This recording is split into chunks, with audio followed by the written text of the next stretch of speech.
feel like that God is ignoring us. And it may seem like that sometimes because I feel like we live in a society where, a lot of us, it's sometimes referred to as a microwave society. We want things instant. So we want, when we do something good, we want the immediate gratification or the immediate response from God. And if we don't get that, we feel like we're being ignored or he's ignoring us. But we see in this story of Cain and Abel that Abel worked a labor of love, and that was noticed by God.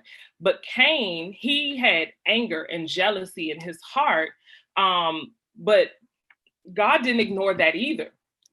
And so it's important that though we may not realize God is there, because his response may not be what we want it to be at that time, or it may not be instant, we actually have to remember that he's always there. He's not ignoring us.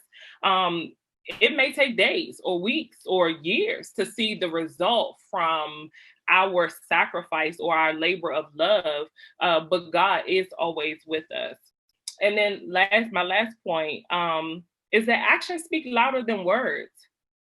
Abel's actions were deemed more righteous because he actually came forward with something that showed his heart, something that showed that he trusted God. Whereas Cain, he didn't do the right thing.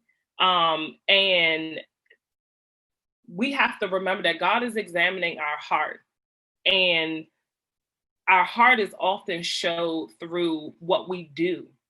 So whether we're doing outreach to, helping in our communities, community service, or whether we're talking to a friend about God, which you would consider evangelism, or whether we're spending time in God's word or listening to worship music, showing things that are considered active faith, we have to pay attention to how other people view our actions. People are looking at us when we say that we're Christian and we say that we love God.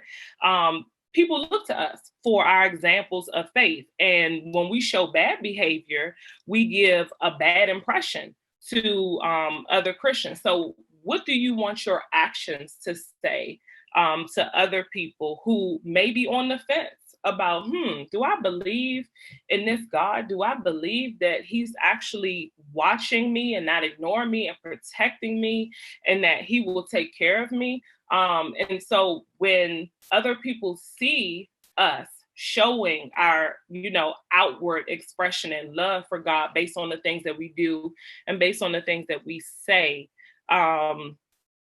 it's more righteous. Just like with Abel, his offering was accepted and blessed by God. And we see that, when our motives are not pure, when our hearts are not in the right place, just like Cain, we are then God is not pleased with us. And Cain actually allowed sin to take over his life. And so we want to live an Abel lifestyle.